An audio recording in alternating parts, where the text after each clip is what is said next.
Hi guys, welcome back to the Shannon Show. So today's video is going to be a spoiler review of Sex Education Season 2.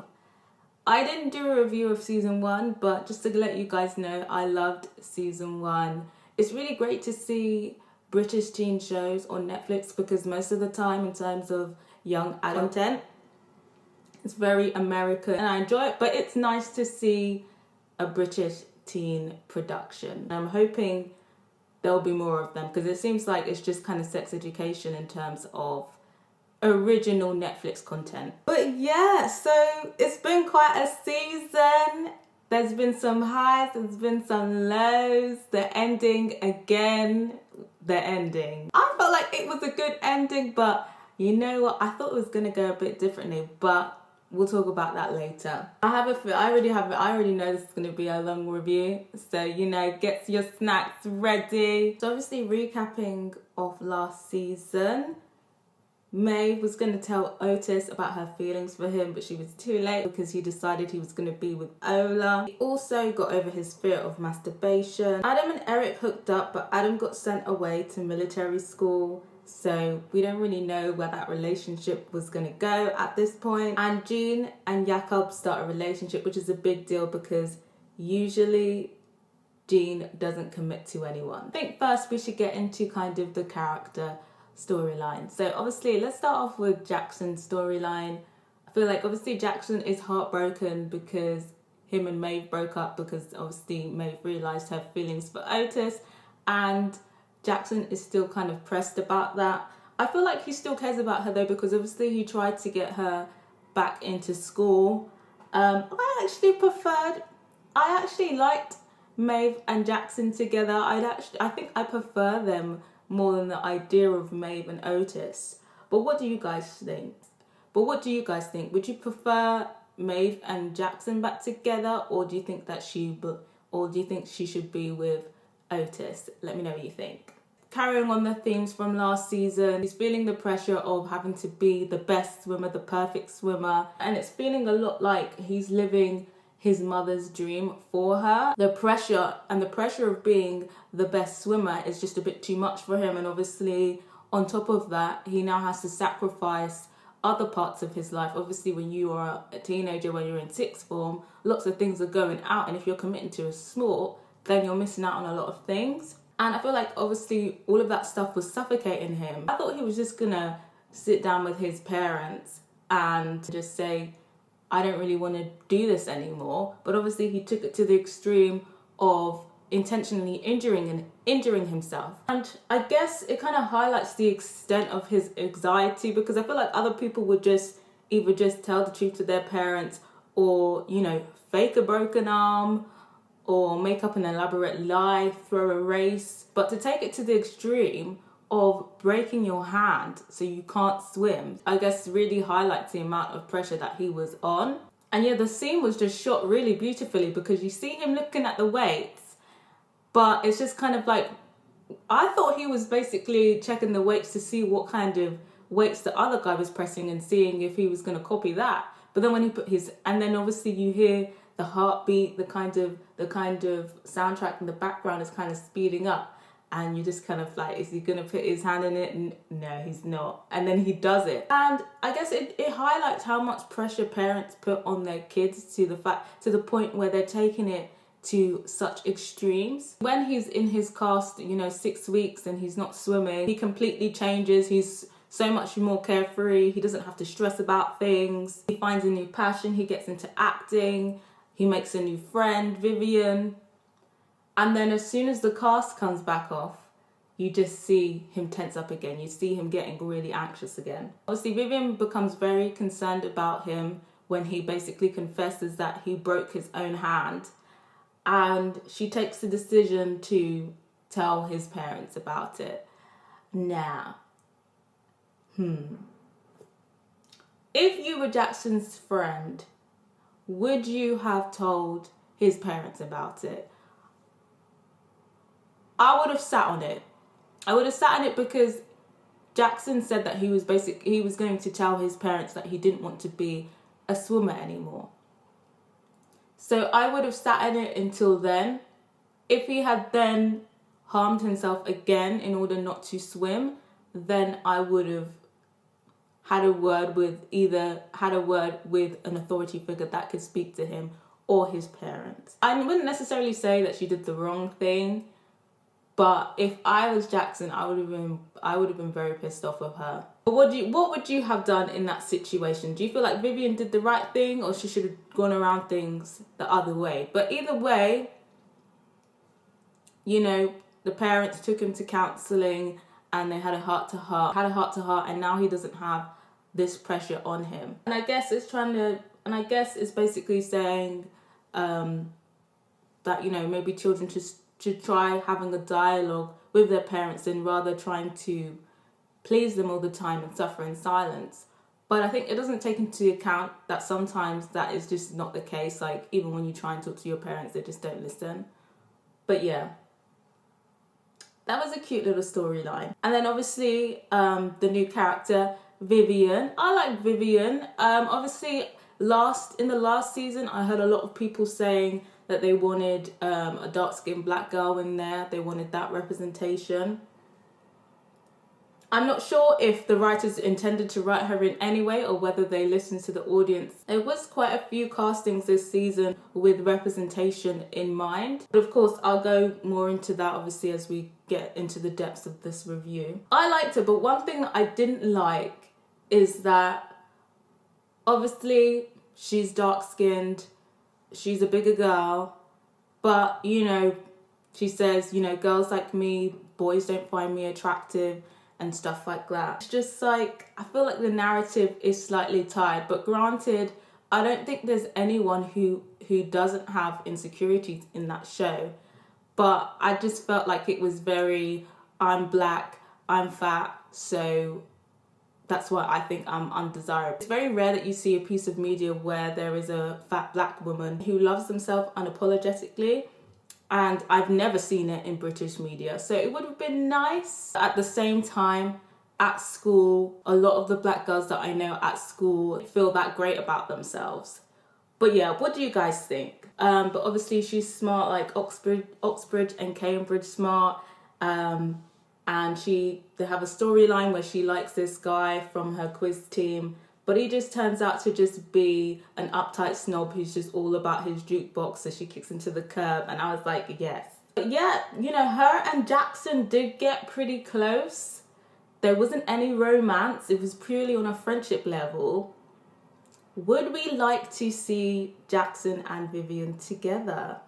I think I would like to see them together. But yeah, let me know what you think. Moving on, I think Jean and Jakob is my favourite couple in the show. Obviously, Jean has never committed to a relationship, and you know, everything was going good. Obviously, they started off dating in secret, and then obviously it all came to light.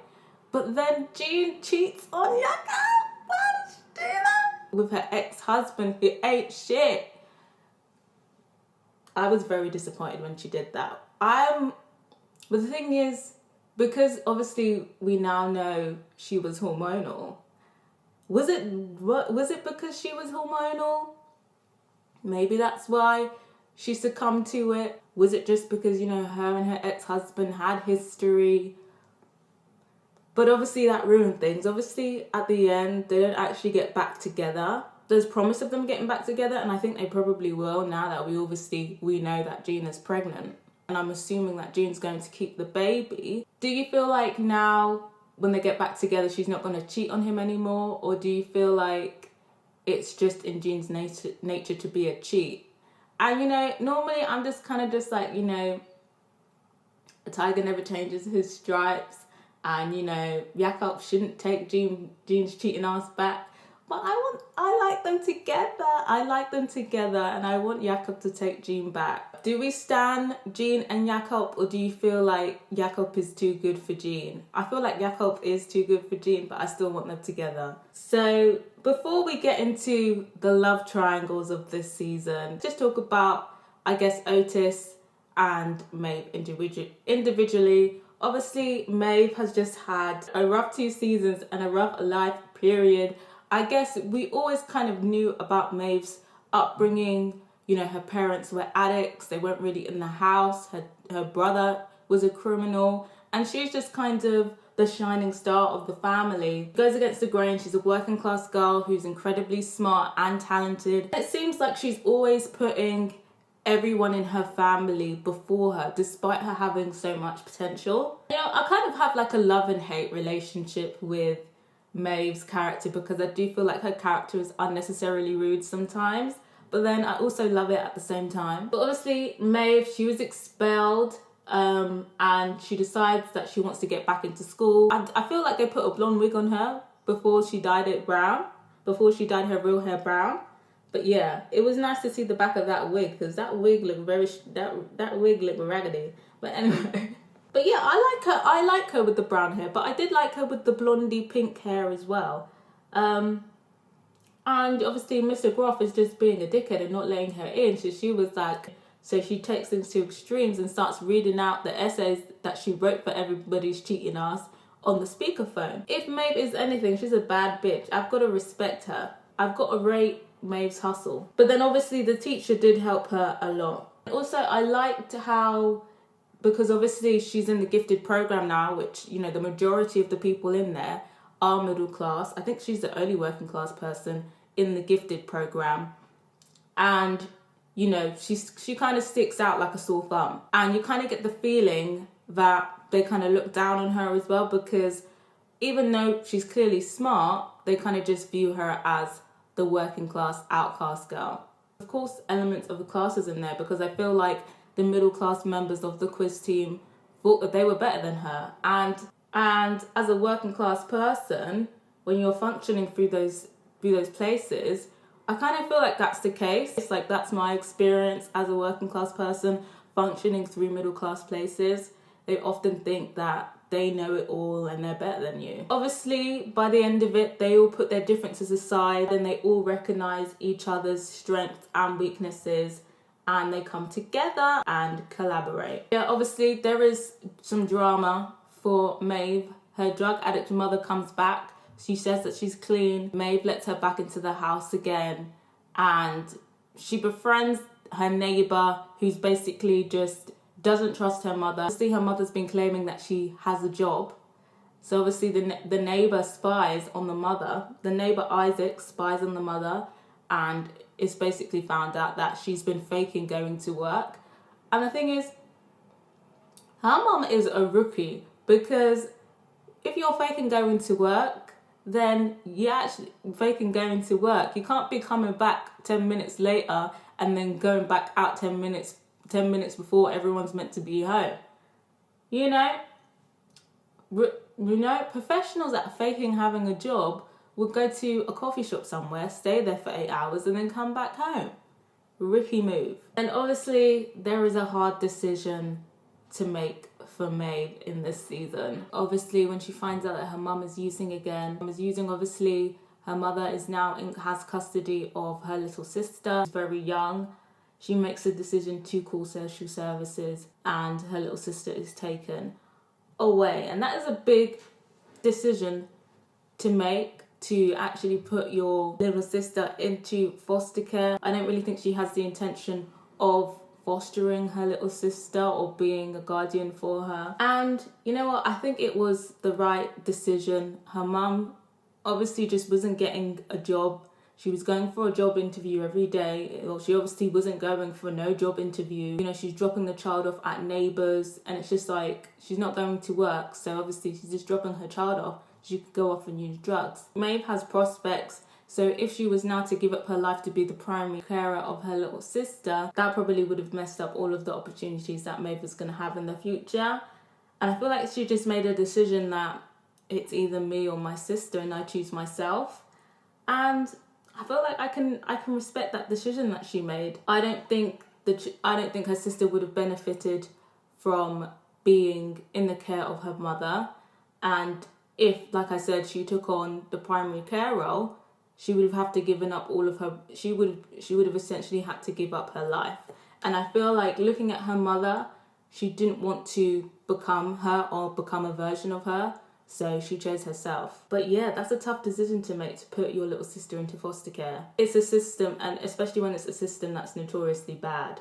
But what do you think Maeve should have done? Do you feel like she was selfish putting her sister into care? But yeah, also who I'll get into later. Obviously, Maeve makes a friend, a new neighbour she has, Isaac. But yeah, we'll talk about him later. In terms of Otis, obviously big things are happening for Otis. He's finally exploring his body. But one of the big things that just concerns him solely is his kind of relationship with his mother and his relationship with his father. Obviously, him and his mother have conflict. You know, she finds out about his sex advice clinic that he's been charging kids for, and they have a falling out about that. And, you know, Otis is quite harsh to his mother, I think, but they always just get back together. But of course, they reconcile. Do you think that Jean overreacted over the sex advice things? I guess her thing was, you know, it's unethical to give them advice and then charge them. And I think maybe, obviously she essentially does the same thing, but obviously she's qualified. Do you think she was overreacting a bit? I kind of feel like she was. It's a good business plan, to be honest. I'd be impressed if I find out. I guess the big thing of the season was his father. And obviously his father has basically just been a deadbeat. You know, he was cheating on Jean, and then once they divorced, he got with somebody else and he was cheating on her too. And he has like 2 separate families, and he's just basically just been running away from them and just, you know, living off of his fame. I think he does tell Jean that he's a sex addict, so maybe that's what he's blaming his cheating on, and that he said he's getting help, whatever. And I guess Otis has a sit down with him and basically said, you know, why were you always basically running away from me? Did you not like me? What was it like? I feel like all of my internal issues are because of you. And I feel like most of that was to get things off of Otis's chest, because he just knows that his father is absolutely useless. Like, even when they were like having a conversation, people were coming up to him and saying, can I have an autograph?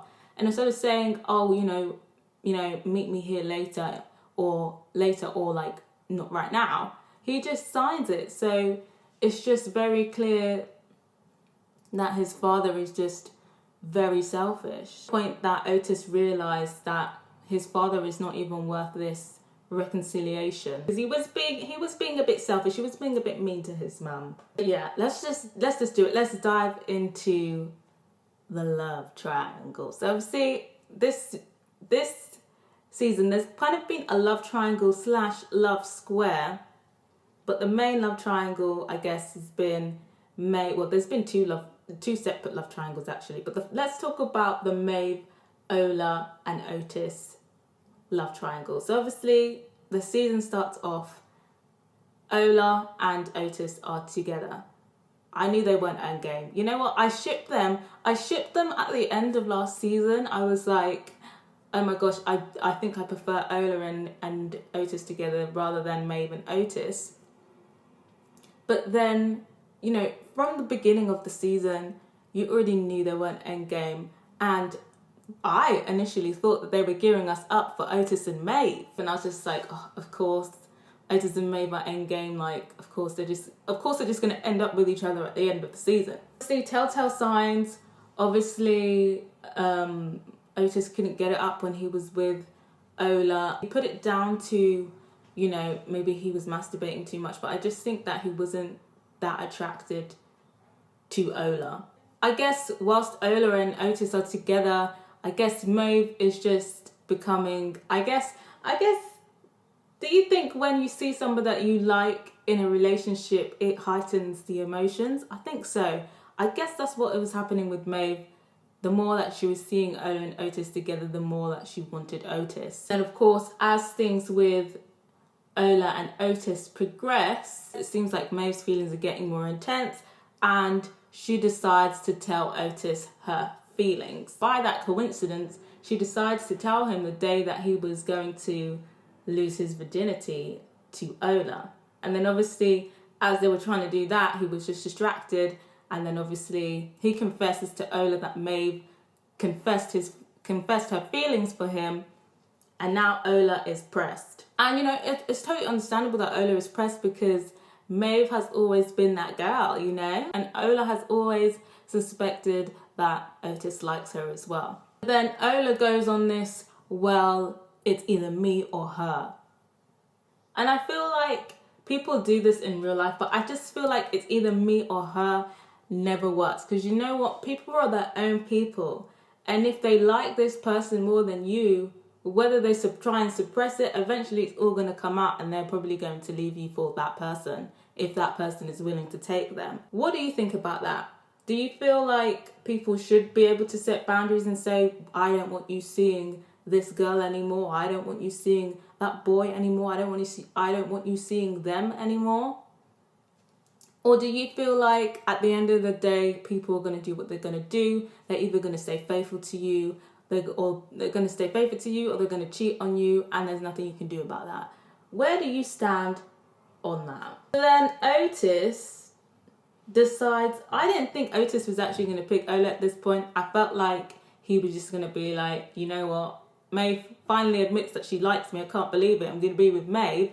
But I guess Otis is noble and he decides for whatever reason that he was just going to stick it out with Ola. Maybe I'm thinking he wanted to stay with Ola because maybe he wasn't 100% sure. Maybe he was thinking, you know, what if Maeve is just saying this to me because I'm taken now, and then as soon as I show interest, she'll just ditch me for somebody else. So maybe sticking with Ola is going to be a safe option.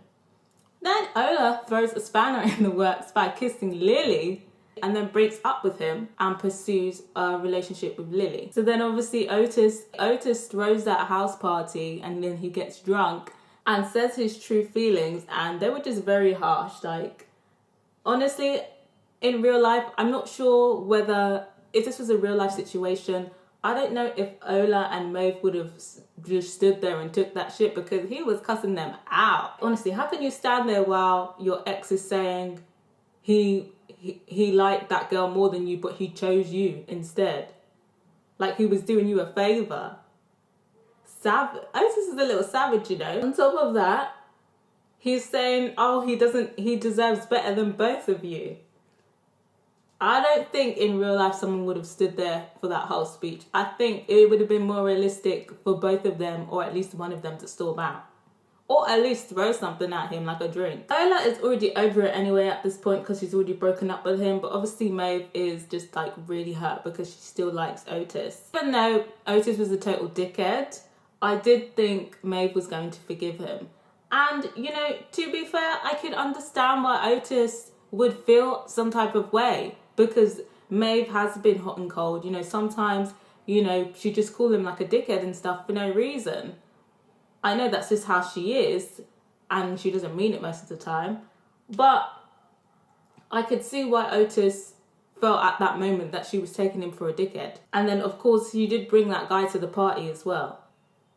And obviously, Otis tries to make amends. But then within all of this, then he ends up having drunken sex with Ruby, the popular girl, and losing his virginity, which again just doesn't really make his case better, because I think maybe Maeve had this thing where she was in love with him and she wanted to be the one who he lost his virginity to. But yeah, that was a big surprise, Otis and Ruby. And then obviously, I guess Otis and Ruby kind of have a moment within this whole... they slept together, but then they wasn't sure if they used protection, so they bought the morning after pill. And they have a little bonding there. And obviously Otis is just really sweet and says, you know, he would support her whatever decision she makes, but obviously I guess she chooses the morning after pill because she ain't trying to have no babies. Yeah, throughout their kind of scenes when they were having their little like moment together, I was like, could I see Ruby and Otis together? And obviously now, because end of the season Otis and Maeve are still not together, could that be a possible avenue? And would we ship Ruby and Otis together? I wouldn't mind seeing a relationship between them develop. But what do you guys think? Or do you still prefer Otis and Maeve? So that doesn't really make things better. But obviously, at the end, he tries to make amends. He leaves a really sweet voice message on Maeve's answer phone. And I felt like that message alone would be enough. I felt like there was going to be some scene at the end where she picks up the voice message and then they go running after each other and they meet on the trailer park and kiss. Honestly, it doesn't go down that way because Isaac's shifty ass. Obviously, Isaac, he's the neighbour. Him and Maeve have been bonding over their working class addict parents' heritage. And they've been getting quite close, and it's very clear that Isaac wants a slice of Maeve. Otis leaves the voice message. Then he comes to Maeve's. Maeve has popped out to get some snacks because I guess her and Isaac are gonna hang out. But then when Otis asks where she's at, he's like, oh, she's gone off, and he doesn't know when she's gonna be back. So I already knew. I was like, this Isaac guy is shifty. I knew he was gonna try and pull some stuff. But even then, I thought on his way out, he was gonna meet Maeve up the hill. And they were going to kiss, and it was going to be Otis and Maeve. Somehow, I don't even know how, because every teenager has a lock on their phone. I don't know if Isaac has been spying on Maeve and figured out the password to her phone, but he manages to get into her voicemail and deletes the message. You know what? I wasn't the biggest Otis and Maeve shipper yet, but I was ready to accept them as a couple. And then they just snatched that away. I'm just like, how can you snatch that moment away from me? And it's just like, now I have no choice but to stand. Now I have no choice but to root for Otis and Maeve. Very shifty. You know what? I couldn't trust this Isaac guy. But the thing is, when you want someone, when you really like someone, people will take it to those extremes, And I think he just thought, you know what? Maeve and Otis have known each other longer than I've known her. Otis has known her longer than I've known her. They have a better connection. Maybe this will buy me some time for me to build that connection with her so that I can compete. I just don't know how I feel about it because obviously Isaac is disabled. It's actually a disabled actor playing him. And I've never really seen disabled representation where it is actually a disabled person. Most of the time it's CGI or it's just an able-bodied person in a wheelchair. So this is kind of the first disabled representation that we're seeing. And it's just very clear that Otis and Maeve are endgame. How can they not be endgame? So now next season, it's going to be Otis versus this Isaac guy. So then we're probably going to see a relationship with Maeve and Isaac, and then Otis is going to come in and swoop it, and then it's just going to be like this disabled guy was not successful and he's been left heartbroken. I don't know how it's going to go down. I don't know how I feel about it. What do you guys think? Because I just feel like Isaac is definitely just going to get done dirty next season by the writers. Do you guys see that twist coming? I fully thought near the end, even when he deleted the message, I still felt like she was going to meet Otis up the hill and they were finally going to have their moment. Wow. That was a good twist though. I rate the writers for that twist. So obviously, let's move on to the next triangle. Now this is another triangle that has frustrated me. I did not like the outcome of this triangle, and I knew it. I knew this was going to be the outcome of it. But obviously, you know what I'm talking about, the Eric, Raheem, and Adam circle. So obviously, new guy at school, he's hot, he looks mixed race, and he's French, and he shows an interest in Eric, and he's openly gay, he doesn't care what anyone thinks, and he's happy to be seen with Eric, he's happy to kiss Eric in public. He's quite intense. I guess they're kind of playing off, everyone that I've met said, French people are quite intense. And yes, they are. I feel like most European people that I've met, most European people that I've met, Spanish people, Italian people, because obviously UK's in Europe, but I don't really classify it as Europe. But in Europe, I found that people from there, especially men, are very intense. So, they get to the point where they end up boyfriend and girlfriend. I'm just like, this is perfect. This is perfect for Eric. He doesn't need to sneak around anymore. There's a guy that is publicly claiming him. I'm here for this POC gay love story. You don't really see that much on TV, and you don't really see it at all in British television either. But then, of course, Adam comes back on the scene.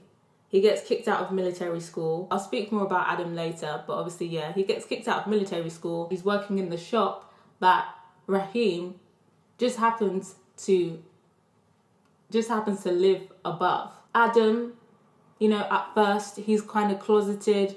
He doesn't really want anyone to know that he's bi. He's decided that he's bi.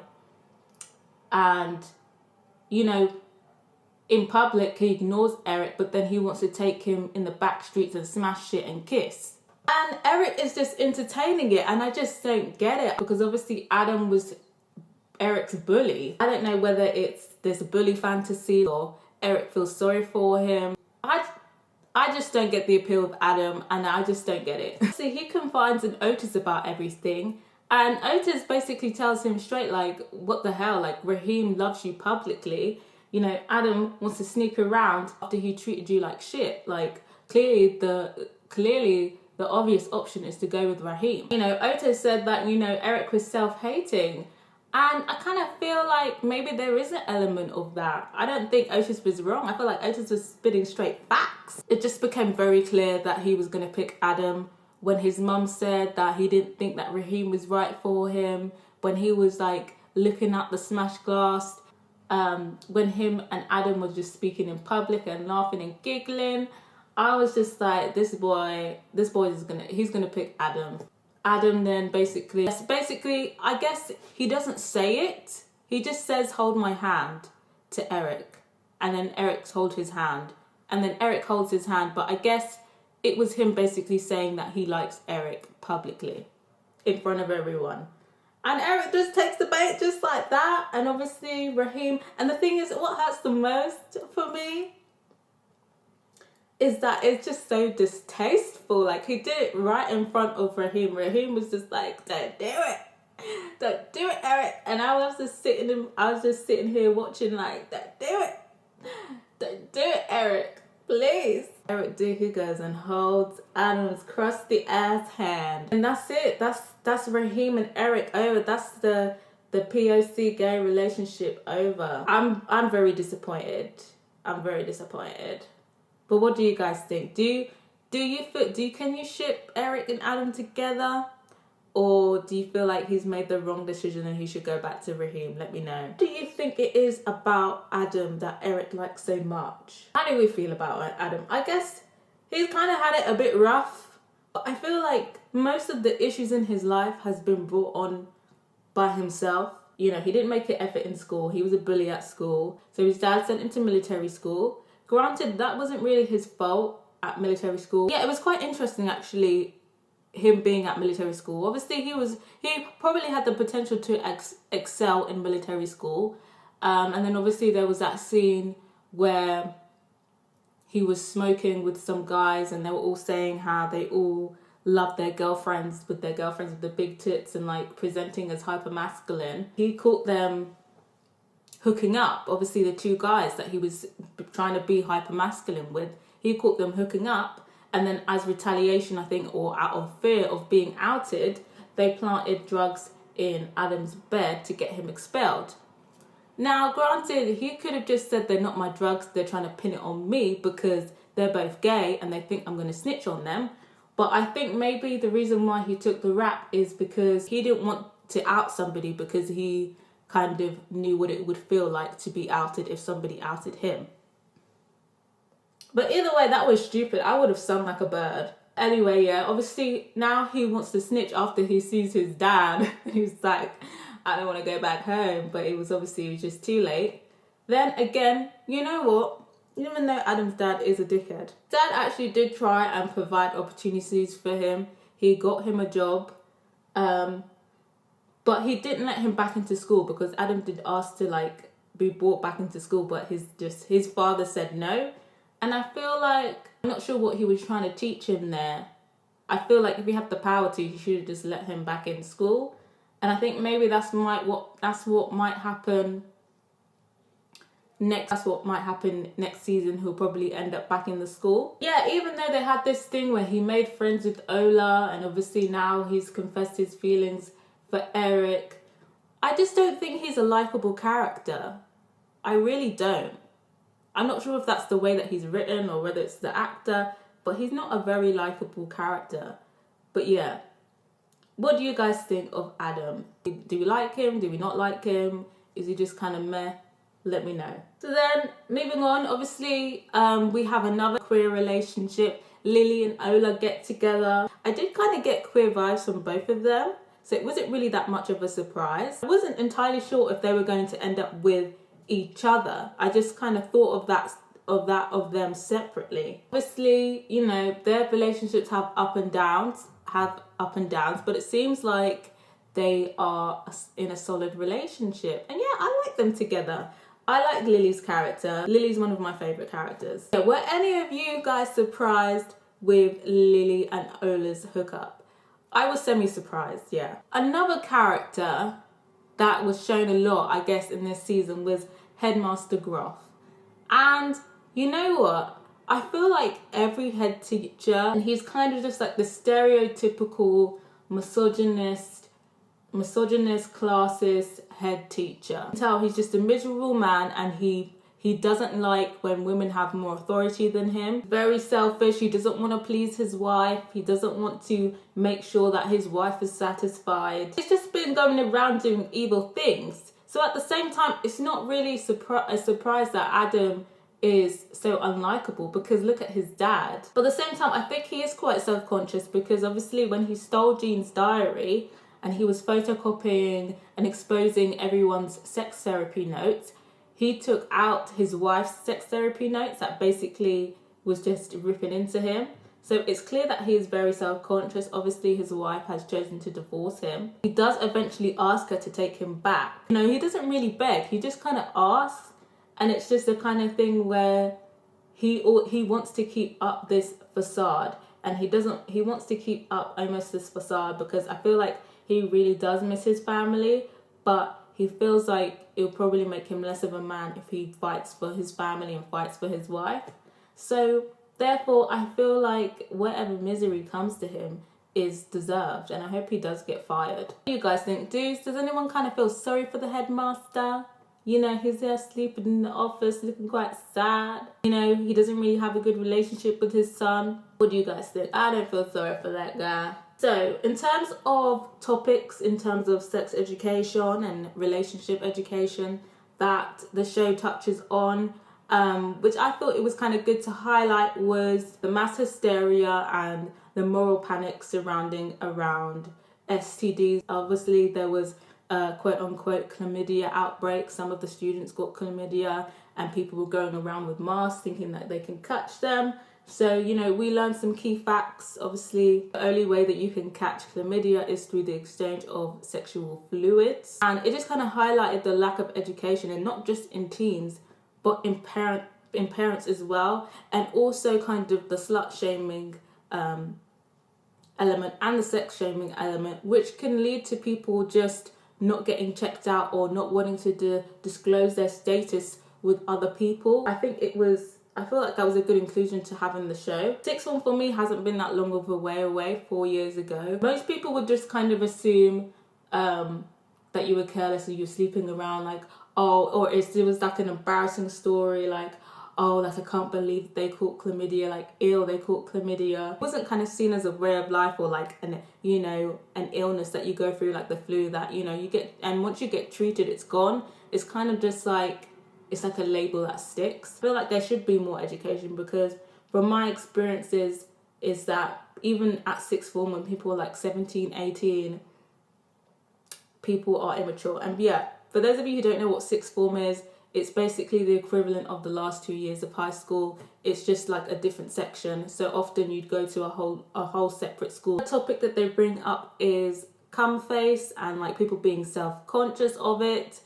And I think that is another conversation to be had, because I feel like a lot of girls, there's pressure on them to look sexy as they're having sex. Like, there's a strong influence of porn, because, you know, they look so good, quote unquote good, when they're doing it, so therefore you need to look that way because that's what boys are expecting. Obviously, the way that the person deals with it is that they both just put tape on their face. And I'm not sure about the tape thing, whether that's counterproductive or not. We discussed two sexual identities, asexuality, which is when somebody doesn't have attraction to sex or gender and may not want to have sex or a relationship.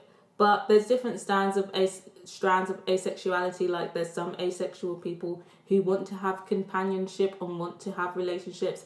There's some that actually do enjoy sex. So it's just about doing your own research. But yeah, I think as humans, people just assume that everybody has a sexuality. It's just like humans are very diverse and there's not just one prototype of one type of human. So yeah, I think it's good to have that inclusion in there. And then obviously another sexual identity was pansexuality, which is basically when somebody is attracted to the person rather than the gender or sex. People will say lots of things like, oh, there's just so many labels out here, it's just so complicated.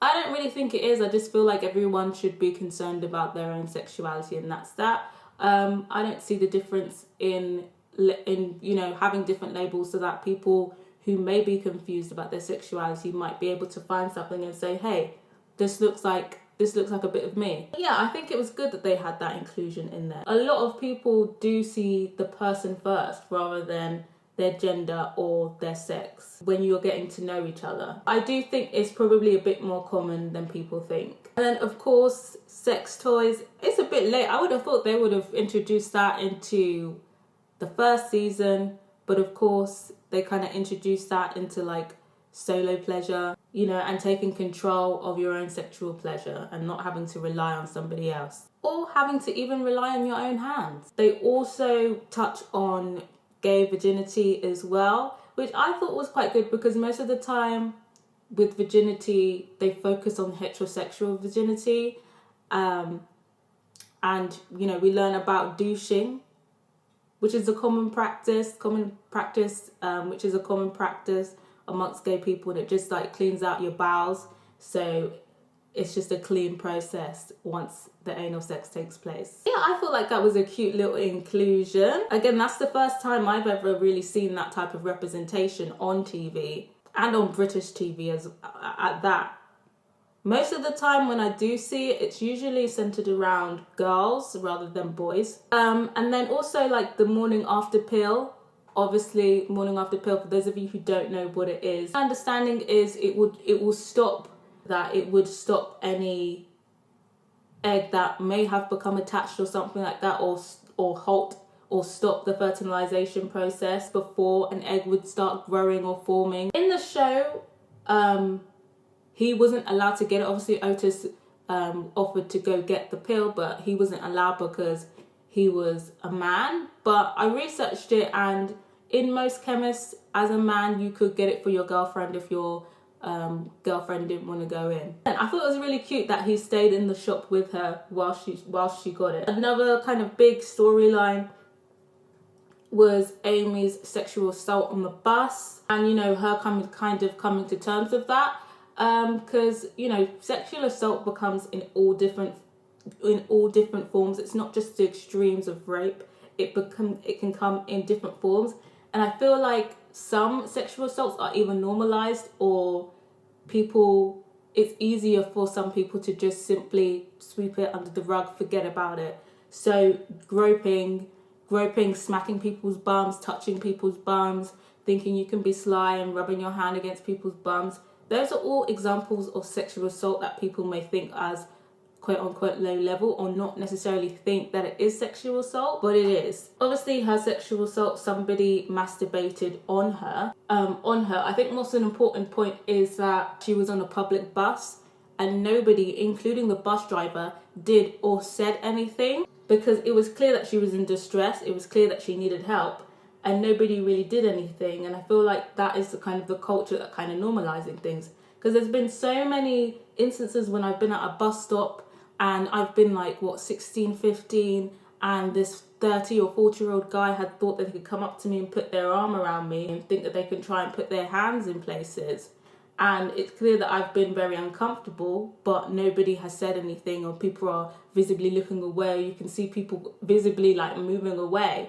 And you know, those types of incidents, whether they're assault or harassment or intimidation, you kind of just brush it off, you know? You never think, well, maybe I should go to the police with this, because you just kind of think, what's the point? It's probably not going to go anywhere. Is it worth the stress of going through with the police report? Sometimes it's not traumatic. Sometimes, you know, sometimes it's not traumatic, but it can definitely affect you. So therefore, when I'm in clubs, I'm constantly alert because I don't want anyone to touch me inappropriately or think that they can be sly or brush past me, because some people would be trying that shit. I'm in close spaces on the tube in the morning and early morning. I'm constantly watching where I am. I'm constantly watching where people's hands are, because I've had people try it, or you see people try it. It's just something that has now become my life functioning as a woman. But it's frustrating that I even have to do that. Like, I always have to think about things like that. Yeah, I really appreciated when, you know, the actors come together and they all basically said their experiences. Like, it felt like a very therapeutic moment for me.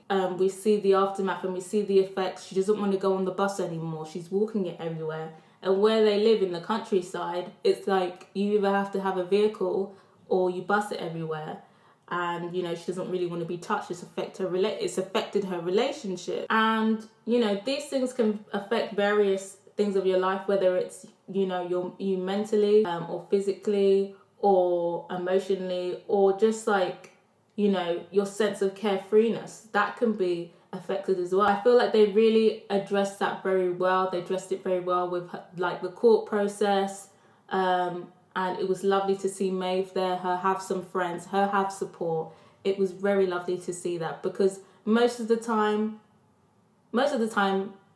you do have support from your friends. If there's anything that girls have it. And another topic that they kind of touch on is gay people being religious, or gay people believing in God. Obviously Eric believes in God, but Raheem doesn't, and he basically says, you know, how could you believe in God when you believe in a religion or believe in a God that hates gay people? I can understand both points of views, because I grew up in a Christian household. I'm not a Christian anymore. I'm kind of like agnostic / atheist, and you know, the scorn of gay people was one of the main reasons, because I just felt like these people are humans, people are made this way. Why would it now suddenly be wrong? How can people being their true selves when they're not causing absolutely any harm to anybody be wrong? And those were just kind of that was just one of the reasons why I was just at odds with my faith. People find safety in religion, and people can make religion, core belief systems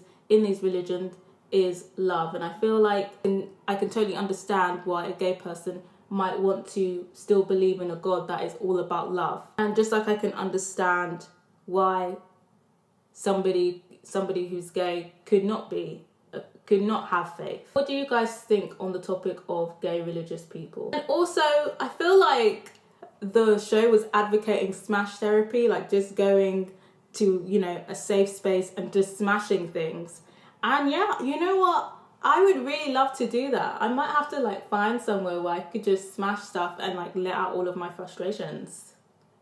But yeah, would you guys be interested in a kind of smash therapy? But yeah, other notable things that I liked about the series, I loved when Poverty Shuttle, I feel like that was a good one-liner when they went past Amy at the bus stop. I do take the bus, but yeah, it's a good line. I do rate that insult. It was also interesting to see like the depictions of fights at the sixth form. I feel like in every fight, everyone hypes each other up, and like there's always this one person trying to stop the fight, and you form that circle. So yeah, there was nothing more entertaining than a school fight. And then also house parties. I feel like, yeah, it was a pretty realistic portrayal of a sixth form house party. I'm not really sure about those teenagers having sex in the kitchen with like no top on, no nothing. When that usually does happen, they usually do have all of their clothes on, but you know, obviously the key parts are out. Yeah, I felt house party vibes. In terms of the other aspects, so like the cinematography, so yeah, writing, I feel like the writing was really good this season, just as good as last season. There was like so much drama to get through, and every episode you're raring to go for the next one. Cinematography, again, I love the cinematography. They had so many amazing shots. The opening shot was amazing. I think my favourite shot was, I think it was either the first or second episode when Otis just kept getting boners, and there was this one shot where his boner was sticking out and the clouds were behind them. That shot was awesome. Colour grading on point.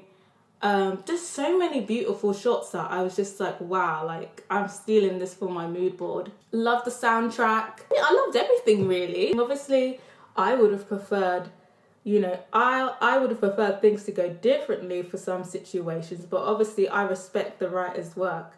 But overall, it was a really good season. Bingeability, I would give it a 4.5 out of 5. And overall, I would give it a 4 out of 5. I feel like it was a really good season. And I just feel like the writers are really good, that I have faith in the next season. And this just makes me want to see more British teen or young adult dramas on Netflix. I just feel like they need to order more of them. But yeah, let me know what you thought of this season. Let me know what you thought of this review. Subscribe if you haven't yet, and if you have, don't forget to put your notification bell on so you'll know when the next review is out. Till next time, guys. Bye.